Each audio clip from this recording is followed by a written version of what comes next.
اچھا، اب سامری نے کیا کیا؟ سامری نے اپنے فن کو استعمال کر کے بنی اسرائیل کو گمراہ کر دیا.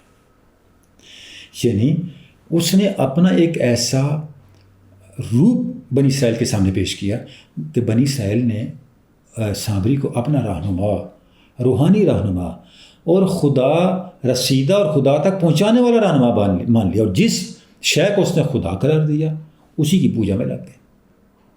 یعنی مولانا یہ فرما رہے ہیں کہ جب آپ راہ حق پہ چل رہے ہو تو آپ نے یہ بھی دیکھنا ہے کہ آپ جس کی پیروی کر رہے ہیں وہ کیا ہے، وہ کیسا ہے.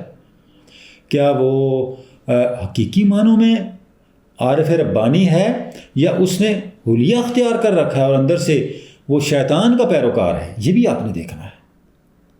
اچھا، دوسری بات جو یہاں مولانا کہہ رہے ہیں کہ وہ بدو عورت اپنے شوہر کو کیا کہتی ہے کہ ہمارے آبا، ہمارے رشتہ دار، اقربا ہمیں اس طرح چھوڑ گئے جس طرح سامری کو لوگوں نے چھوڑ دیا تھا.